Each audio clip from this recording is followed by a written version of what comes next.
묵상하심으로 2021년 9월 19일 한택교회 주일 예배를 하나님 앞에 함께 드리겠습니다. 묵상하시겠습니다.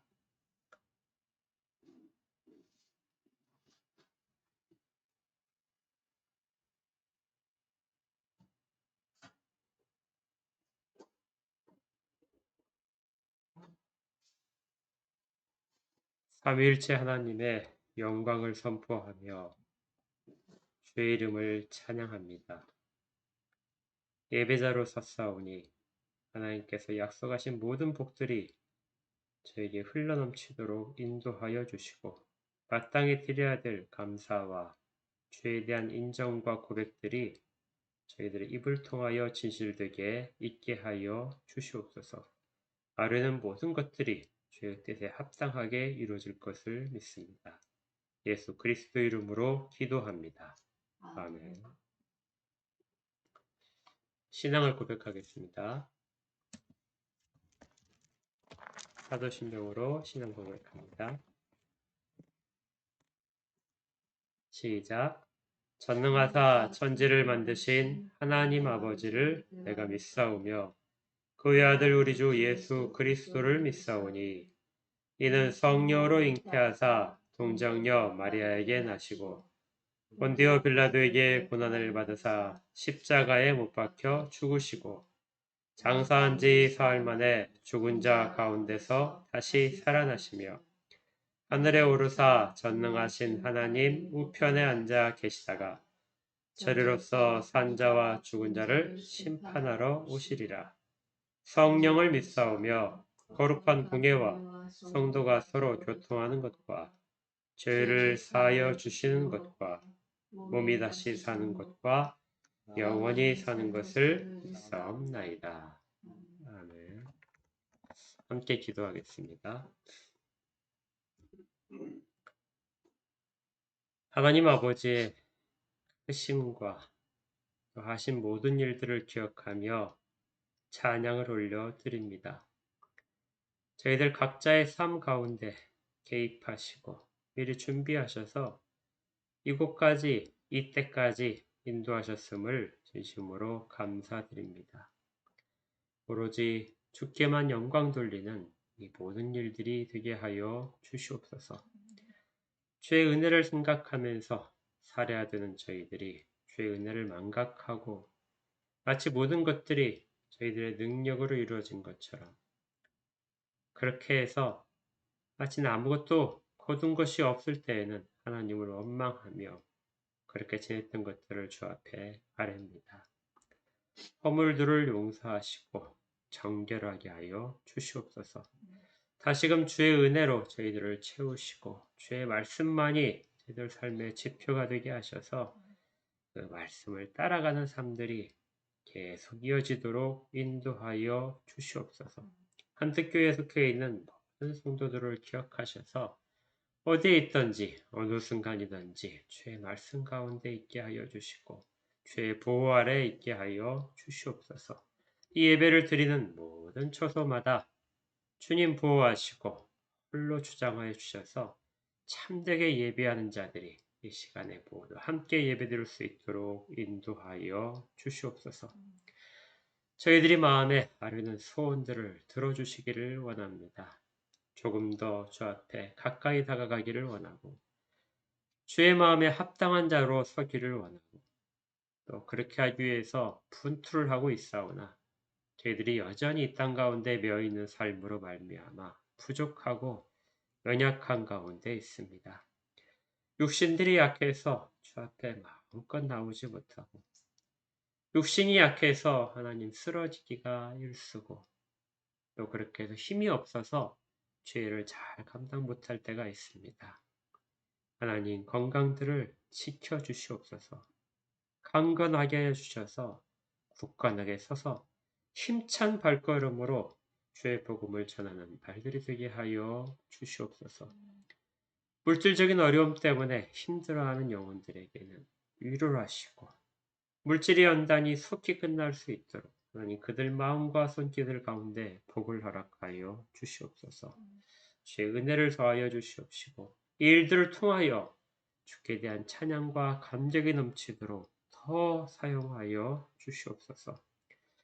사람들 사이의 관계로 상처받고 또 부부 사이의 관계로 다툼이 있고 또 자녀와의 관계 속에서의 아픔이 있는 모든 영혼들 위로하여 주시고 참된 위로가 하늘로부터 올 것을 알기에 이 땅의 삶 가운데에서 인내하며 절제하며 주에 대한 소망을 아르는 삶으로 가득 채워지도록 그리고 그 모든 기도의 열매들이 응답받을 수 있도록 인도하여 주시옵소서.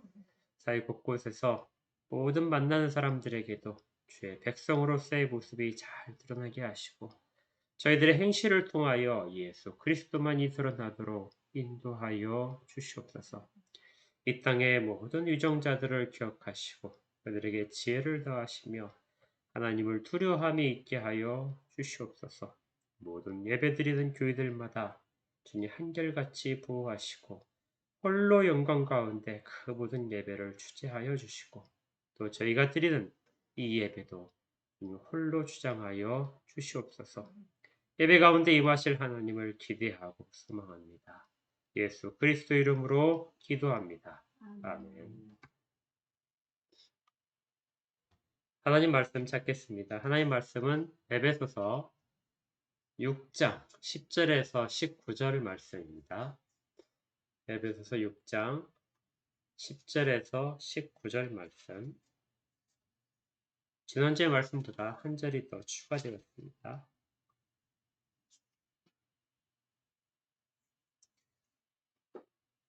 제가 하나님 말씀을 받들어 읽도록 하겠습니다.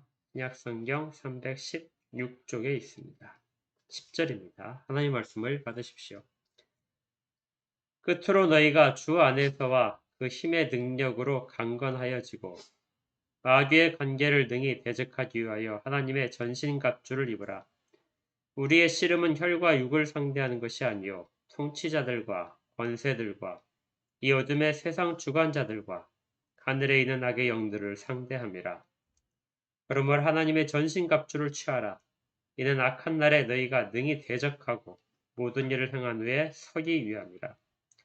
그런즉 서서 진리로 너희 허리띠를 띠고 의의 호심경을 붙이고 평안의 복음이 준비한 곳으로 신을 신고 모든 것 위에 믿음의 방패를 가지고 이로써 능히 악한 자의 모든 불화살을 소멸하고 구원의 투구와 성령의 검 곧 하나님의 말씀을 가지라.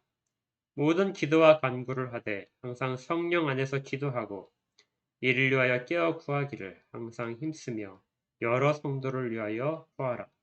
또 나를 위하여 구할 것은 내게 말씀을 주사 나로 입을 열어 복음의 비밀을 담대히 알리게 하옵소서 할 것이니. 아멘. 우린 계속해서 지금 영적 전쟁에 대해서 살펴보고 있습니다. 지금까지 영적 전쟁을 살펴본 내용을 살펴보면요. 먼저 영적 전쟁이 무엇인가 하는 걸 보았고요. 그 대상이 무엇인지. 혈과 육에 대한 것이 아니라 그 배후에 관계를 펼치고 있는 사탄이 대적의 대상이다. 이렇게 발견했습니다. 그래서 이 영적인 전쟁이기 때문에 전쟁의 자세가 육적인 전쟁을 치를 때보다도 훨씬 더 담대해야 된다. 굳세게 서서 무너지지 않아야 된다 하는 그런 자세가 가장 중요하다고 했습니다. 또 사탄이 영이기 때문에 영을 퇴치할 수 있는 강력한 영적인 무기들도 갖추어야 된다. 그 무기들은 우리가 만들어낼 수 있는 것들이 아니라 하나님이 주신 것들이다. 그래서 하나님이 주신 정품 무기들로서만 영적인 전쟁에서 위력을 발휘할 수 있다 했습니다.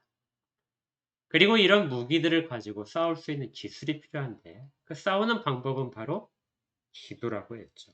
성령 안에서 하는 기도만이 이 악한 사탄의 결계를 물리칠 수 있고 우리의 믿음들을 보호할 수 있습니다.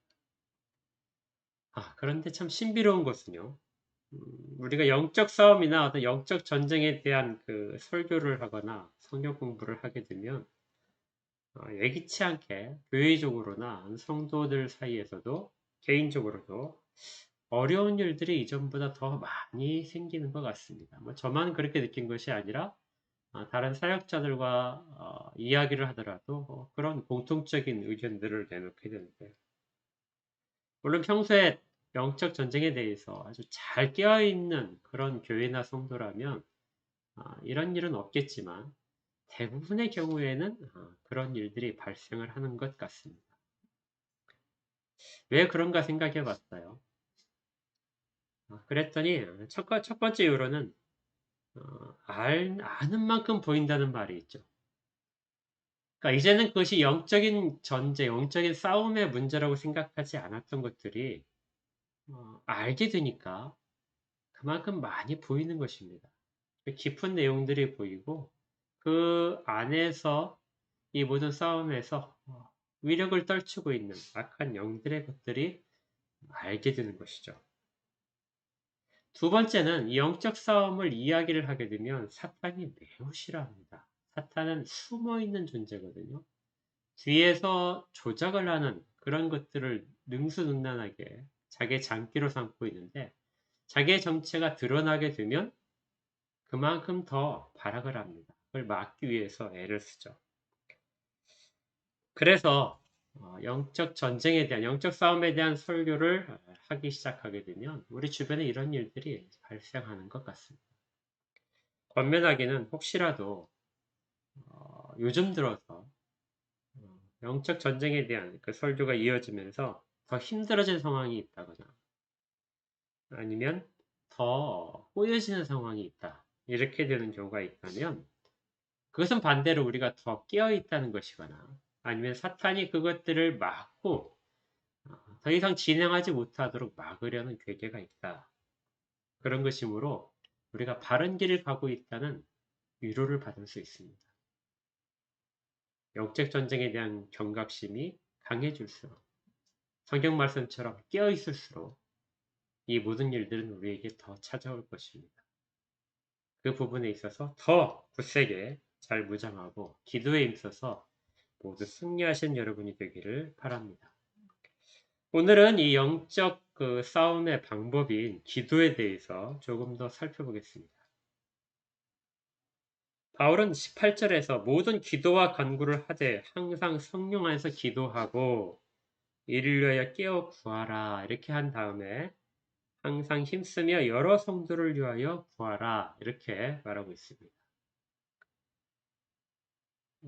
지금까지 영적 전쟁이 어떤 개인적인 차원의 모든 것들에 이제 집중이 되어 있다면 바울은 이 부분을 이야기한 다음에 공동적으로 공동체 속에서 이 기도를 함께 하기를 촉구하고 있는 것이죠. 여러 성도를 위해서 구하십시오. 여러 성도라고 이렇게 성경이 되어 있으니까 마치 그 어떤 사람들은 기도의 대상이 되지 못하고 어떤 사람들만 기도의 대상이 되는 그 사람들 위하여만 기도하게 되는 더 집중하게 되는 이런 일들을 말하는 것처럼 들립니다. 그렇죠? 목회자를 위하여는 더 많이 기도를 해야 되고 그렇지 않은 사람에게는 조금 덜 기도하는 그런 상황이 여기서 이 단어 속에서 연상이 되는데요. 이건 오해입니다. 여기에 여러라고 번역되어 있는 이 헬라어 단어 파스라고 하는데요. 이 단어는 사실 모든 것이라는 것입니다. 모든 종류를 다 이야기하는 것. 다른 번역사에서는 모든이라고 되어 있는데 그래서 바울은 깨어 구하기를 항상 힘쓰면서 모든 성도를 위하여 구하라 이렇게 권면을 하고 있는 것입니다. 그 영적 전쟁을 치르는 데 있어서 혼자 치르는 것이 아니라 같이 치르고 다른 사람을 위해서 내 힘을 빌려주고 같이 손을 잡고 나가는데 그 모든 일들의 대상들은 특별한 사람들만이 치르는 것이 아니라 모두가 다 함께 치른다는 것이죠. 그래서 이 기도의 대상은 모든 성도입니다. 뒤에 있는 성도라는 말 자체도 이걸 더 강조하고 있죠. 모든 어떤 차별이 없는, 구별이 없는 성도라는 입장에서 이 모두가 다 들어가는 것이 여러 성도를 위하여 구하라 하는 뜻 가운데 있습니다. 어떤 이야기를 하다 보면 어떤 성도들은 그래요. 나는 기도가 별로 필요하지 않습니다. 그런 성도도 있고요. 나는 기도할 줄을 모릅니다 하는 성도도 있어요. 그런데 그분들의 공통점 가운데 하나는요. 다른 사람을 위한 기도는 생각을 해보지 못했다는 겁니다. 자기 자신을 위한 기도와 다른 사람을 위한 기도가 사실 떨어져 있지는 않습니다. 그리고 우리 개인만을 위한 기도가 성경에서 바른 기도라고 말을 하고 있지도 않고요. 이 영적 전쟁에서의 기도의 중요성은 이 화면을 보시면 아실 텐데요.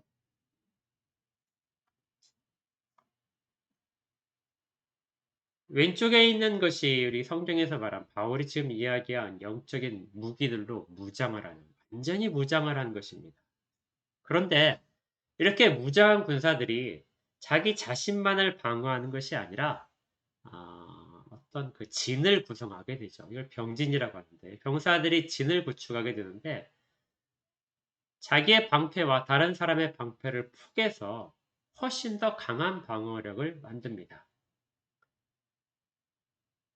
그래서 어떤 사람을 보호할 때 강력한 방패들이 둘레에 방벽을 쌓아서 막기도 하고요. 또 아래에 있는 사진처럼 적군을 향하여 전진할 때 빈틈이 하나도 없이 이렇게 완벽하게 마치 탱크처럼 그렇게 전진을 할 수도 있습니다. 바울이 2000년 전에 이 로마 군인들이 이런 전술을 사용해서 전투를 하고 훈련하는 것을 분명히 알았을 것입니다. 그리고 그런 것을 생각하면서 바울이 여러 사람을 위하여 구하라 이렇게 간구하고 있는 것이죠. 그리고 나서 바울이 이야기하기를 19절에 또 나를 위하여 구할 것은 이렇게 시작합니다. 그러니까 모든 성도들을 위하여 기도를 하십시오 이렇게 말을 하고 나서 그 가운데 나도 포함시켜 주십시오 하는 말이죠. 나를 위해서도 기도해 주십시오. 그러면서 바울은 자기의 기도의 제목을 내놓는데요. 그것이 19절입니다. 나를 위하여 구할 것은 내게 말씀을 주사 나로 입을 열어 복음의 비밀을 담대히 알리게 하옵소서 할 것이니. 바울은 사도로서 지금까지 이 모든 일들을 매우 잘했습니다. 그렇죠? 그는 아주 담대했어요. 우리가 사도행전을 살펴봐서 알겠지만 그는 어떤 경우에도 무너지지 않고 꿋꿋하게 버텼습니다. 그리고 무엇보다도 자기가 전하는 복음에 대한 확신이 있었죠. 그리고 모든 사람에게 입을 열어서 복음을 전했습니다. 총독 앞에서도 황제의 법정에서도 그는 결코 주저하지 않았습니다. 그런데 그런 모습으로 살아온 바울이 지금 에베소 교회에 부탁하기를 나를 위해서 기도를 해주는데 하나님이 내게 말씀을 주시고 나로 입을 열어서 복음의 비밀을 담대하게 알리게 하옵소서 할 것이요. 지금 잘하고 있지만 그 일들 역시 자기의 능력으로 감당할 수 있는 일이 아니라는 것을 알고 있는 것이죠. 그래서 교인들에게, 성도들에게 나를 위해서 끊임없이 그렇게 기도해 주십시오. 그 힘이 나로 이 영적 전쟁에서 굳게 서도록 만들어 줄 것입니다. 이런 뜻을 갖고 있습니다. 사도인 바울조차 이렇게 다른 사람의 기도가 필요했다. 굳건히 서는데 자기 사명을 감당하기에 다른 사람의 기도의 힘들이 정말 절실하게 필요했다면 우리들은 어떨까요? 다른 사람의 기도 없이 우리가 이렇게 설 수 있을까요? 영적 전쟁 앞에서 우리가 굳건하게 설 수 있을까요? 그래서 성도들이 바울이 한 것처럼 다른 사람들에게 자기의 약점을 노출하고 기도의 제목들을 내놓으며 기도를 부탁하는 것은 부끄러운 일이 아닙니다. 그리고 다른 사람을 위해 기도하는 것은 크게 희생을 하거나 선심 쓰는 것이 아닙니다. 왜냐하면 사진에서 보셨듯이 우리는 모두가 다 저렇게 다른 사람의 방패로 내 몸을 함께 가리고 있는 것이죠. 저 방패가 모여 있을 때 얼마나 그 단단함이 크냐면은 그 위로 사람들이 막 뛰어다니게 됩니다. 그리고 심지어 마차도 말도 그 위로 올라갈 수 있었다고 그래요. 그 성을 공격할 때는 저렇게 방패를 쌓은 길을 따라서 군사들이 성벽 위에 올라가기도 했다고 합니다. 그러니 다른 사람의 기도에 도움 없이 홀로 선다는 것이 얼마나 약한지를 저렇게 진을 짜놓고 나서야 한 개인의 약함을 그때야 비로소 알게 되게 됩니다. 우리 모두가 서로를 위하여 기도하고 간구하게 될 때 영적 전쟁에서 가장 강력한 힘이 나타나게 될 것입니다. 그런데 이렇게 함께 기도하는 공동체, 이런 공동체가 바로 교회입니다. 교회에는 여러 속성들이 있는데 예배하는 공동체도 있고요. 기도하는 공동체라는 말도 있습니다. 그리고 전투하는 교회라는 의미도 있습니다. 이렇게 개인이 기도를 통해서 전투를 하는 것이 아니라 교회가 함께 기도하며 영적인 전투를 치른다는 것이 전투하는 교회의 가장 핵심적인 개념입니다. 우리는 지금 모두 개인으로서의 전투를 치르지 못하고 주님께서 묶어주신 대로 교회, 집단으로서의 영적 전쟁을 치르고 있는 것이죠. 그래서 서로가 서로를 위하여 기도하는 내용을 잊지 마시기 바랍니다. 자, 그렇다면 오늘 가장 핵심적인 이제 내용이 될 텐데요. 이 교회에 속해서 우리가 영적인 전투를 치를 때 가장 치열한 그러한 전쟁의 순간들은 언제일까요? 가장 치열하게 전투를 치르는 그 과정. 질문을 바꿔서 얘기한다면 모두가 서로를 위해서 기도하게 되는데 그 모든 기도가 가장 최고로 집중되어야 될 때, 하나의 제목으로 모두가 다 집중되어야 할 때가 언제일까요?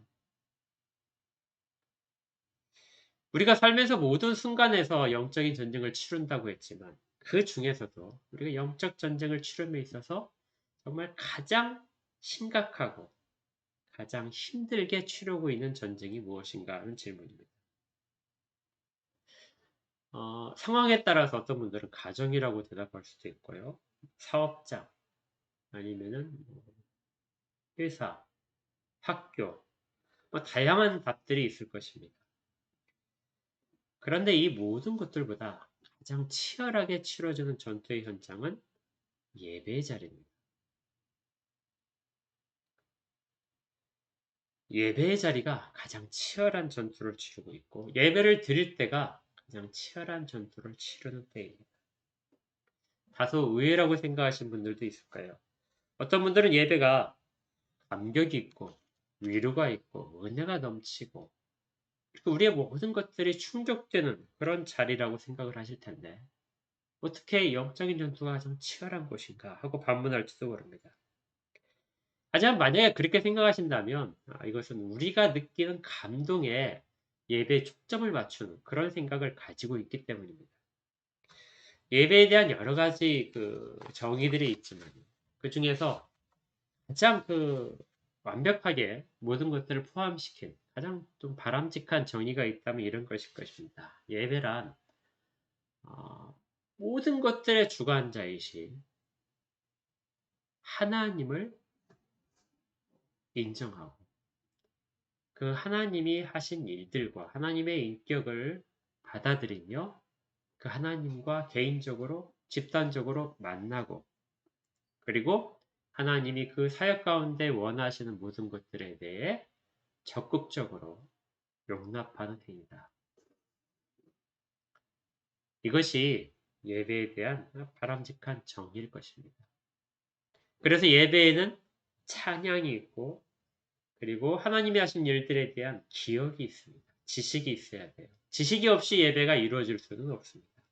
그리고 그 일들에 대한 믿음의 고백이 있고 또 하신 일들을 기억하며 감사가 있고 그리고 앞으로 하실 일에 대한 믿음의 소원의 고백이 있고 그리고 하나님이 허락하시는 축복도 이어지게 됩니다.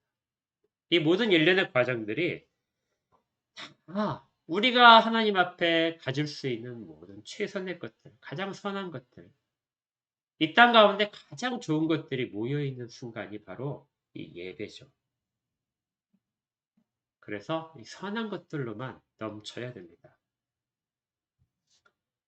우리는 개인적으로 예배 드리는 것이 아니라 공동체로서 항상 예배를 드리게 되어 있는 것이죠. 그래서 우리가 이렇게 성경을 살펴볼 때 성경에서 예배에 대한 가장 정말 모든 것들을 담고 있는 그런 주님이 가르쳐 주신 성경 본문이 있습니다. 성경 본문을 보시면요. 요한복음 4장인데요.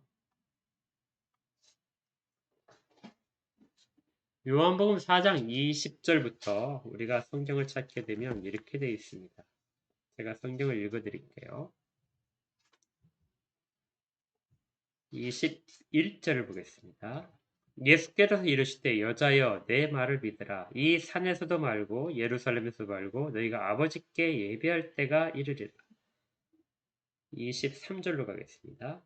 아버지께 참되게 예배하는 자들은 영과 진리로 예배할 때가 오나니 곧 이때라. 아버지께서는 자기에게 이렇게 예배하는 자들을 찾으시니라.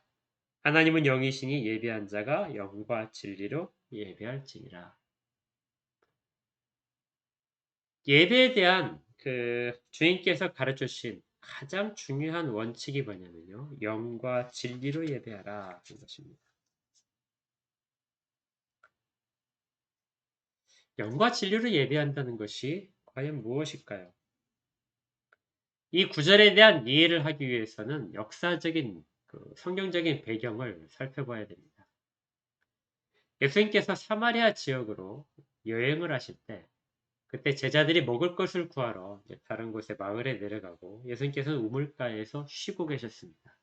그리고 이때 낮인데도 불구하고 한 여자가 우물에서 물을 길러 예수님이 있는 곳으로 다가왔습니다. 물을 기는 여자에게 예수님께서 물을 좀 내게 다오 하고 하면서 대화가 시작된 것이죠. 대화를 하다가 예수님께서는 이 여자의 어떤 가련한 상황에 대해서 말씀을 하셨습니다. 네가 남편이 5이나 있었는데 5이 다 지금 네 남편이 아니고 지금 같이 있는 남자도 너의 남편이 아니다. 여자는 깜짝 놀랐습니다. 자기의 아무렇게도 말씀을 드리지 않았는데 어떻게 예수님께서 그 모든 것들을 아실까? 그래서 여자는 당신이야말로 진짜 선지자입니다 하고 고백을 하게 됩니다. 그러면서 자기가 평소 품어왔던 질문 하나를 던지는데요. 이 여자는 20절에 우리 조상들은 이 산에서 예배하였는데 당신들의 말은 예배할 곳이 예루살렘에 있다 합니다. 이 여자는 어디에서 예배를 드리는 것이 옳습니까? 하고 질문을 하는 것. 갑자기 정말 뜬금없이 이 여자가 예배에 대한 이야기를 꺼냈습니다. 어떤 유태인과 사마리아인들에 대한 한계를 이야기하려는 것일 수도 있고요. 예수님을 시험하려는 것일 수도 있습니다. 그렇게 보일 수도 있어요.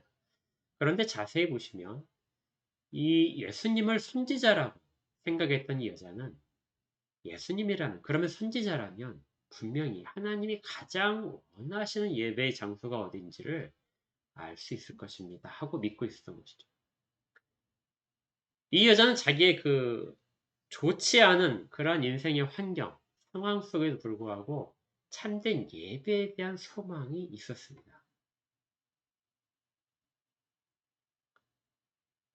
아마 자기는 정말 하나님께 예배드리고 싶어서 내가 어디를 가야 하나님이 가장 내 예배를 받으실까요? 내가 예루살렘에 가서 예배를 드려야 될까요? 아니면 이 그리심산에 있는 사마리아 사람들의 성전에 가서 예배를 드려야 될까요?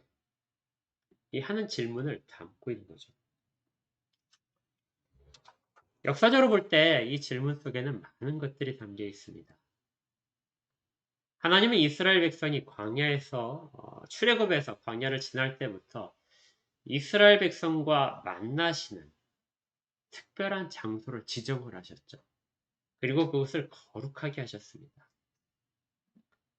이것이 성막이었고요. 나중에 솔로몬은 건물을 지으면서 성막을 대신할 수 있는 성전을 지었습니다. 그리고 하나님이 그곳에 계셔서 거룩하게 되었다 하고 선포할 수 있었죠. 이 성전이 있을 때의 장점이 뭐냐면요. 그곳은 거룩하기 때문에 누구든지 하나님을 만나고 싶으면 그곳에 가면 됩니다. 사실 구약을 잘 보게 되면 이 거룩한 장소에 대한 소망이에요. 가나안 땅도 하나님이 예비하신 거룩한 장소입니다.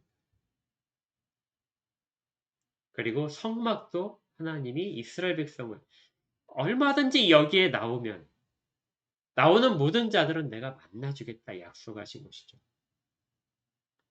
성전도 마찬가지. 그래서 성전을 다 세운 다음에 솔로몬이 제사를 지내고 기도할 때 이곳에서 기도하며 이곳을 향하여 기도하면 하나님이 들어주십시오. 하나님이 다 고쳐주십시오 하고 그렇게 빌었던 것이죠. 핵심은 하나님이 계신 거룩한 이곳입니다. 그런데 솔로몬이 그 실정으로 인해서 지파들이 10개의 지파가 독립을 하게 되죠. 그래서 북쪽에 이스라엘이라는 나라 이름을 가진 국가를 세우게 되는데 그들도 마찬가지로 그곳에 사마리아에 성전 하나를 세우게 됩니다. 그리고 예루살렘만이 거룩한 성전이 아니라 그곳도 거룩한 곳이다. 그래서 사람들이 그곳에 와서 예배를 드리도록 그렇게 만들었습니다. 물론 나중에 이 거룩한 곳, 그곳에 와서 예배 드리면 모든 것이 다 보장되는 곳, 그리고 안전이 보장되는 곳.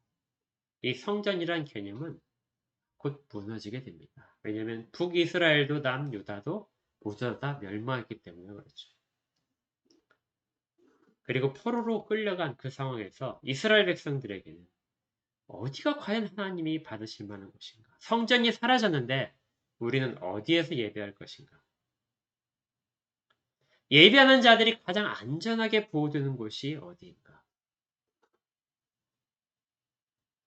예배 드릴 때는 모든 것들이 다 안전했는데 지금은 그러지 못하는데 우리는 어떻게 해야 되는가 하는 질문 가운데서 이스라엘 백성은 선지자를 통하여 예언 하나를 받게 됩니다. 그것이 영원한 성전에 대한 예언인데요.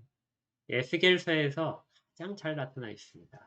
에스겔서 40장부터 마지막 장인 48장까지 이 내용이 마지막 때에 세워질 거룩한 성전, 영원한 성전에 대한 내용으로 가득 차 있습니다. 그리고 그 핵심이 무엇이냐면요. 에스겔서 48장 35절에 보게 되면 이런 구절이 나옵니다.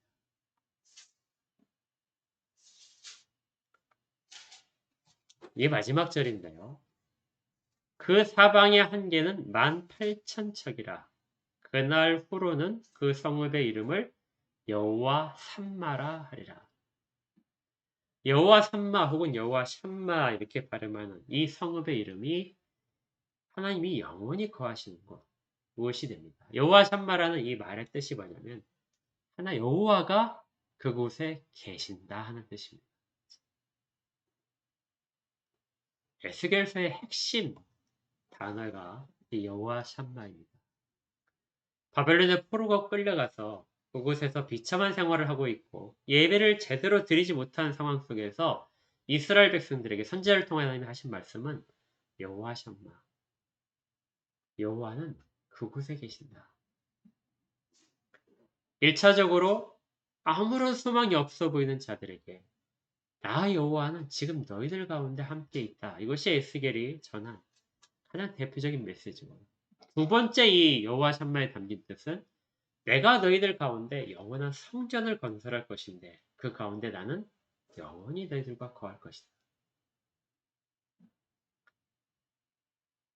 포로에서 이제 돌아온 북이스라엘과 남유다는 모두가 다 성전을 다시 재건을 합니다.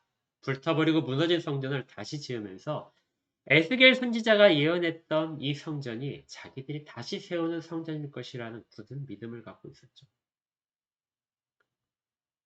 그리고 그곳이 바로 하나님이 약속하신 하나님이 영원히 거하시는 곳. 예배를 드리는 모든 자들을 기꺼이 받으시는 곳이라고 생각을 했습니다. 지금 이 사마리아 여자가, 요한복음 4장에 있는 사마리아 여자가 물어보는 질문이 바로 그런 배경 속에서 하는 것이죠.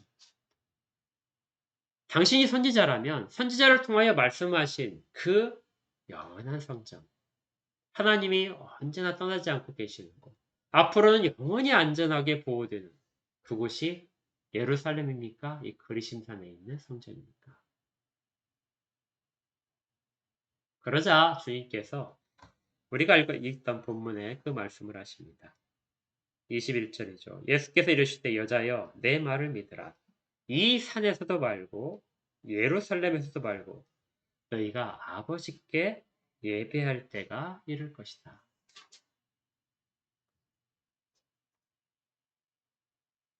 아버지께 예배할 때가 이를 것이다. 그런데 그곳은 이 산도 아니고 예루살렘도 아니다.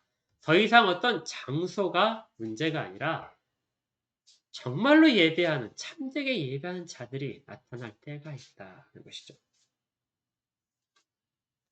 그리고 20절에 이렇게 됩니다. 아버지께 참되게 예배하는 자들은 영과 진리로 예배할 때가 오나니 곧 이때라. 장소가 문제가 아니라 때가 문제라는 것이죠. 상황이 문제라는 것입니다. 어떤 장소에서 예배를 드리든지 간에 그 상황이 하나님 아버지께서 받으실 만한 예배 상황이 되어야 된다. 그게 참되게 예배하는 것이라면 하나님께서 얼마든지 받으신다 는 것이죠. 그런데 그 뒷절에 의미 있게 살펴봅니다. 아버지께서는 자기에게 이렇게 예배하는 자들을 찾으시느니라. 구약과 신약에서의 예배의 개념이 달라진 이유 중에 하나가요. 구약에서는 특정한 장소에 하나님이 계시고 그리고 이스라엘 백성들이 그 재물을 가지고 예물을 가지고 하나님을 찾아가서 그 안전한 가운데 자기를 포함시키는 것이 예배의 중요한 속성이었습니다. 하나님은 저곳에 계시고 우리가 찾아가는 것. 그런데요, 신약에서 주님께서 말씀하신 정말 참되게 예배하는, 그렇게 예배하는 때는 무엇으로 특징지어지냐면요. 장소가 아니라 하나님이 찾아다니신다는 것입니다. 예배하는 자들을 찾아다니시면서 함께하는 것. 이것이 신약에서의 예배의 중요한 변화입니다. 여기서 찾는다는 말은 잃어버린 양을 찾듯이 그렇게 찾아다니시는 거죠. 하나님 아버지께서 한 곳에서 성전에서 기다리시는 것이 아니라 예배자들을 두루두루 돌아다니시면서 찾고 계십니다. 그래서 우리가 코로나로 인하여 온라인 예배를 드리면서 많은 사람들이 이 구절을 가지고 온라인 예배의 정당성을 이야기했습니다. 그래, 교회에서 모여서 예배드리는 것이 다가 아니야. 흩어져서라도 영과 진리로 예배를 하기만 하면 돼. 저는 이 말이 옳다고 전적으로 믿습니다. 그래서 우리가 이렇게 온라인 예배를 드리면서도 하나님께서 받으실 만한 예배라는 것을 인정을 하고 믿고 있는 것이죠. 그런데 실상은 우리가 온라인으로 예배를 드려본 모든 교회들이 처음에 한두 주는 그래도 잘 드렸다고 하는데 그 다음부터 교회에 모여서 드린 예배와 같지 않았다. 원칙은 옳은데 그 원칙이 실제에서 적용되기가 매우 어려웠다는 고백들을 하고 있습니다. 왜 그럴까요? 하나님은 지금도 영과 진리로 예배한 자들을 찾으러 다니시는데 그 중에는 교회당 건물이, 예배당 건물이 있는 곳도 있을 수 있고 가정도 있을 수 있고 어떤 사무실을 빌려서 예배 드릴 수도 있고 그렇게 찾으러 다니시는데 왜 그곳에서 이 예배를 잘 드리지 못할까요? 그 이유는 이 영과 진리라는 이 개념에 대해서, 영과 진리로 예배한다는 이 개념에 대해서 우리가 약간 부족한 부분이 있기 때문에 그렇습니다. 어떤 점이 숨어 있냐면요. 이 영적 전쟁과의 관련성입니다. 영과 진리라는 말을 들으셨을 때 어떻게 기억나는 것이 있을까요? 우리가 영적 전쟁에 대해서 지금 계속해서 사주를 살펴봤었는데 영적 전쟁에서 이 단어들이 나온 적이 있었습니다. 오늘 읽은 본문에도 나왔죠. 그렇죠? 10절에 보니까 10절부터 우리가 읽었었죠. 쭉 가서 14절에 보겠습니다. 우리가 무장을 하는데 뭐로 무장을 하죠? 그런즉 서서 뭘로 무장을 해요? 진리로 너희 허리띠를 띠고 이렇게 무장이 시작됩니다. 이 모든 무장의 시작이 허리띠인데 그 허리띠가 바로 진리라고 했죠. 그리고 마지막에 갖추는 무기가 성령의 검입니다. 하나님 말씀이죠. 영과 진리라고 하는 것은 1차적인 의미는 성령 하나님의 인도하심과 성령 하나님의 능력 속에서 예수 그리스도 안에 포함되어 하나님 아버지께 드리는 것이 영과 진리로 아버지께 예배하는 의미 가운데 있습니다. 그런데요, 이걸 우리 가운데 적용시킬 때 우리가 어떻게 그러면 성령 하나님의 능력 가운데 있느냐? 예수 그리스도 안에 포함되어서 하나님 앞에 어떻게 예배를 드리냐는 그 부분을 생각을 할 때 바울은 영적 무장과 관련지어서 이야기하고 있는 것이죠. 우리가 영적 전투에서 갖고 있는 모든 무기들의 시작과 끝이 무엇이죠? 진리와 성령입니다. 영과 진리로 예배드린다는 것은 영적 무장을 단단히 하고 그것을 방해하려는 모든 사탄의 괴교들을 물리치면서 서는 것이 그것이 참되게 예배한 자의 모습이라는 것이죠. 나의 감격이 아니고 얼마나 목회자가 설교를 잘하느냐의 문제가 아니고 영적 전쟁에서 공동체 그 예배에 참여하는 모든 자들이 영적 전쟁을 치르면서 그 자리에 모여서 그 자리에 오기까지 그 순간에 함께하기까지 그 과정 가운데서 영적 전쟁을 다 치르고 그리고 그 순간에도 예배드리는 자리에서도 예배드리는 순간에서도 영적 전쟁을 치르고 또 예배를 다 드린 이후에도 돌아가면서도 영적 전쟁이 지속되는 이러한 부분들이 바로 영과 진리로 예배드리는 자라는 것입니다. 하나님은 지금도 그런 자들을 찾는 것이죠. 왜 이 영과 진리로 예배드리는 것이 영적 전쟁에 그렇게 중요한가? 예배의 자리가 왜 영적 전쟁에 가장 치열한 곳인가? 사단이 그것을 가장 싫어하기 때문입니다. 사단이 싫어하는 것은 하나님께 예배하는 것입니다. 참되게 예배하는 자들이 사탄의 입장에서 보게 되면 가장 싫어하는 것이고 결코 참아낼 수 없는 것이죠. 그래서 우리 주님이 시험을 당하셨을 때 그 기억을 보시면 알 수 있습니다. 마태복음 4장 보시면요.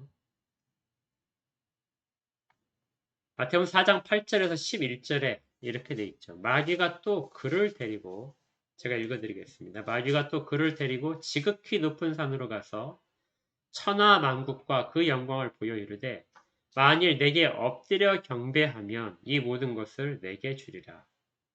이 예수께서 말씀하시되 사탄아 물러가라. 기록되었을 때 주 너희 하나님께 경배하고 다만 그를 섬기라 하였느니라. 이에 마귀는 예수를 떠나고 천사들이 나와서 수종드느니라. 사탄이 마귀가 예수님을 시험할 때, 우리 주님을 시험할 때 가장 핵심적인 목적은 바로 이것이었습니다. 하나님께 경배하지 말고 나한테 경배해라. 사단의 모든 관심은 하나님께 대한 경배를 끊는 것입니다. 끊기만 하면 그것들은 자연스럽게 자기에게로 돌아오게 되는 것이죠. 여기에서의 경배라는 말이 아까 요한복음에서 주님이 그 여자에게 말씀하셨던 그 예배의 모습, 참되게 예배한 자의 그 예배와 같은 단어입니다. 사탄이 가장 치열하게 공격하는 그 순간이 그것이 바로 예배 자리입니다. 예배 자리에 나가지 못하도록 예배 자리에 서지 못하도록 예배 자리에 서서도 참되게 예배를 드리지 못하도록 성령의 능력으로 그가 감싸지지 못하도록 예수 그리스도에게만 모든 초점을 맞추는 것을 방해하도록 그것이 사탄이 모든 것들을 방해하고 예배의 자리를 망치려고 하는 그러한 속임수인 것이죠. 그래서 예배를 준비하면서도 이러한 일들을 생각해야 됩니다. 예배 자리에 자기의 몸의 컨디션이 가장 좋게 이루어지게 만들어야겠죠. 그래서 주일에 예배 자리에 참석한다면 그 전날은 일찍 잠을 들거나 아니면 다른 복잡한 생각들을 떠내버려야 됩니다. 예배 자리를 준비하기 위해서 미리미리 준비를 하고 그리고 예배 시간에 졸지 않도록 자기의 모든 것들이 갖춰져 있어야 됩니다. 그리고 예배 순간에 어떤 톡을 본다거나 어떤 SNS를 통하여 무엇인가 급한 일을 치르는 그 모든 것들도 하지 않도록 해야 됩니다. 형식상으로는 집중하는 것처럼 보이지만 마음의 한구석에서는 모든 것들 세상에 필요한 것들이 계획이 그 시간에 다 세워지고 있다면 그것도 스스로 하지 않아야 됩니다.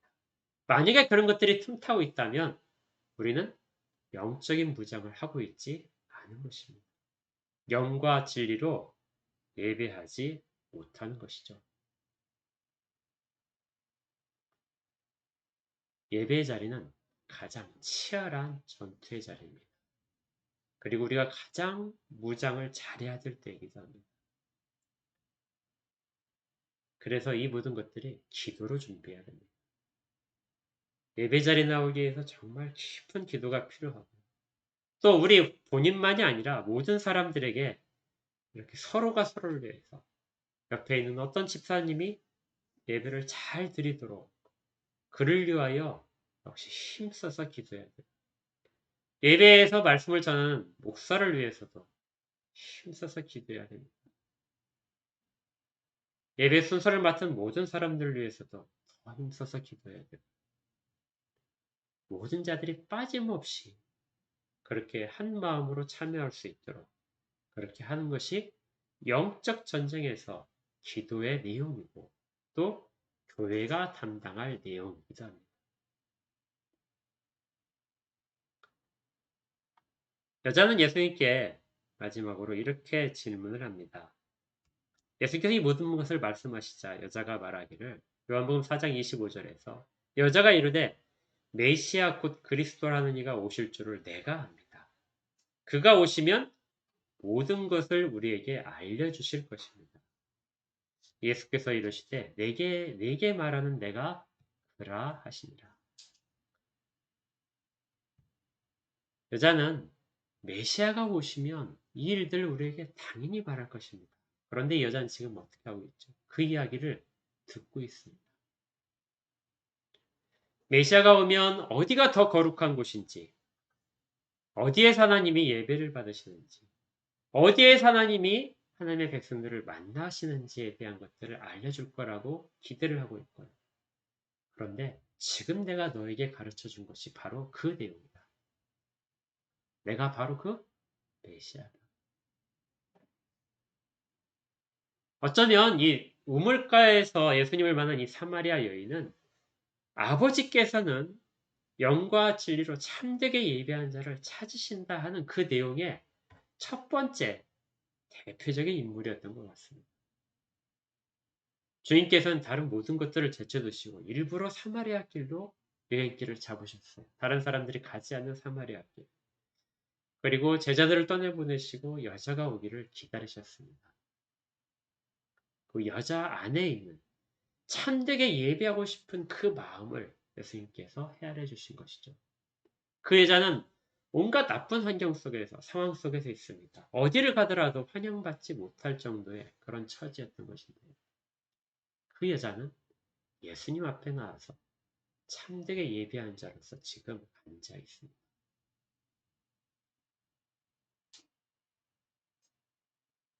전혀 뜻밖이죠. 예수님은 예루살렘에서 드려지는 그 화려하고 엄청난 규모의 제사의 자리에 계시지 않고 사마리아 이도에 계시지 않고 지금 여자와 우물가에서 계시는 것입니다. 그리고 이 여자는 예수님에 대한 것을 알아차리고 그리고 마을에 가서 예수님을 증거하기 시작하죠. 영적 전쟁에서 이 여자의 그 모든 아픈 것들이, 감싸고 있었던 모든 어두운 것들이 이 순간에 다 떠나게 됩니다. 이 여자는 승리의 외침을 외치면서 자기가 그렇게 멸시받고 있던 그 마을로 들어가게 됩니다. 이것이 우리의 참다운 영적 전쟁의 모습입니다. 예배를 통해서 이 일들이 이루어져 가야 됩니다. 우리 모두는 그렇게 세워져 있고요. 하나님이 가장 기뻐하시는 이 참다운 예배, 참되게 예배하는 자리에 영과 진리로 아버지께 삼일체 하나님이 모두가 다 동원되는 그러한 순간, 유일하게 예배의 순간이라고 말씀드립니다. 그리고 예배 순간에 영적 무장이 더 필요하다는 것. 예배 순간 가운데 가장 지극히 우리가 드릴 수 있는 가장 선한 것들이 다 하나님께만 드려줄 수 있도록 하는 것. 이것이 예배 드리는 자의 자세이기도 하고 우리가 가장 소망하는 것이기도 합니다. 아무쪼록 우리 모두가 다 이렇게 예배를 준비하고 드리고 또 예배의 삶을 살 수 있기를 바랍니다. 그러기 위해서 서로가 서로에게 기도로서 동역을 하고 또 예배 자리에 잘 참석할 수 있도록 우리의 모든 주변 환경들이 바르게 정리될 수 있기를 또 기도해야 됩니다. 건강을 위해서도 물질적인 어려움과 시간들, 내 마음에 쓰이는 모든 것들도 정리되도록 그렇게 해서 예배 자리에 서야 되는 것이죠. 그러면 우리가 어디 있든지 간에 정말 하나님이 찾으시는 참된 예배자로 설 수 있습니다. 우리 가운데 이러한 복이 오늘 이 시간뿐만이 아니라 매 시간 모든 일상생활에서 일생 동안 계속 이어지기를 주의 이름으로 축복합니다. 함께 기도하겠습니다. 하나님 아버지 감사합니다. 저희들이 참되게 예배하는 자를 찾으시는 그때 주님께서 찾으시는 그 참된 예배자로 서기를 원합니다. 성령과 진리이신 예수 그리스도로 유일하게 말미암는 예배. 그래서 그 모든 것들로 잘 무장되어 저희들의 마음이 그곳을 떠나서 쏠리지 않도록 사단이 은밀하게 속삭이면서 우리를 유혹하는 모든 것들이 틈타지 않도록 잘 방어되는 예배. 그리고 그 예배를 통하여 승리의 외침이 퍼져나가는 예배.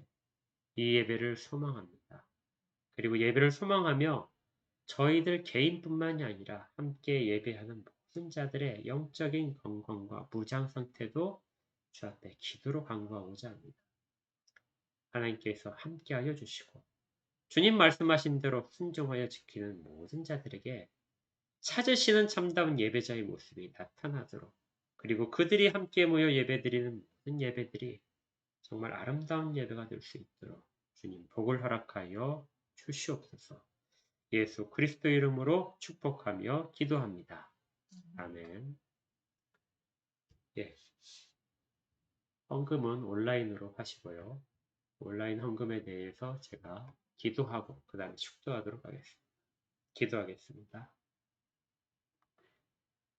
하나님, 주께서 정직하게 일을 할 수 있도록 허락하시고 그 허락하신 환경 속에서 땀 흘려 일해서 거둔 물질들이 있습니다.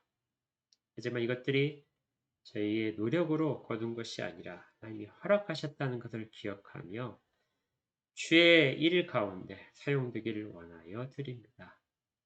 이것들이 저희들의 물질의 모든 것들을 대표하고 또 저희들의 삶의 모든 것들을 다 담아드리오니 주께서 이 물질과 함께 저희 모두를 받으시고 주 안에서 저희가 사용될 수 있도록 인도하여 주시옵소서.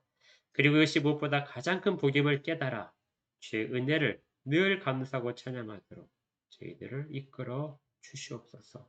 물질이 서 있는 곳곳마다 생명이 살아나게 하시고 눈물의 영혼들이 위로를 받을 수 있도록 하나님이 주시는 참된 위로와 평안이 모든 자들 가운데 임하도록 홀로 주장하여 주시옵소서. 이제는 우리 구주 예수 그리스도의 은혜와 하나님 아버지의 크신 사랑하심과 성령님이 내주하시며 강력하게 무장하시고 또 위로하시고 교통하신 은혜가 함께 예배드린 모든 자들 가운데 저들의 직장과 생업과 가정들 가운데 그리고 앞으로의 일생 가운데 영원까지 함께 있을지어다. 아멘.